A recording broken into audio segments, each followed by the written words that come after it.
Malcolm X once said that the white liberal is the biggest enemy to the black man. I didn't understand that quote fully for a long time, but now I see it clearer than day. I read something once that described this perfectly. I think it was Akala's book, Natives. This isn't verbatim, but it was something along the lines of liberals will cosplay as people with good values as long as it fits their aesthetic, but when push actually comes to shove and when things potentially are going to get ugly, they dip.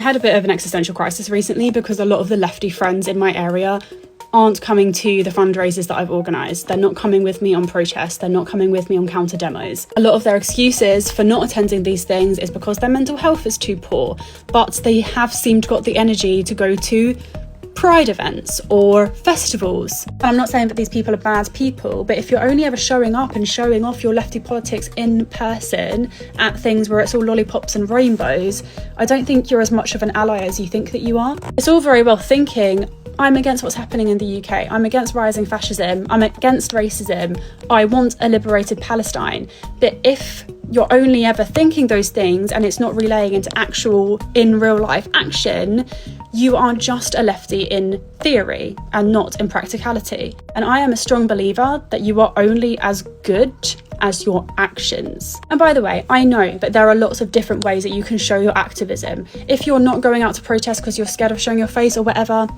maybe you're donating or something. I hope that you are. And a lot of the time, in fact more often than not, the excuses that these people give for not being at these actions is their mental health, which, I'm sorry, I just find that an absurdly privileged take. Going back to how I said a lot of them are still attending pride events, for example, I would bet my bottom quid that around the time of the Stonewall riots, these liberal types would have been nowhere to be seen. And this is kind of the point I'm trying to get to, is that you can't just decide that you're on board with something and start showing your face at something whilst other people have fought the fight to make it safe for you. That's another thing that keeps coming up with these excuses of, oh, I don't feel safe, I don't want to put myself in that position. And in reality, if you're white, you are safer than most in this country right now. When I go to these events, when I go to these fundraisers and the local demos and the larger demos up in London, I look around. Who am I largely surrounded by?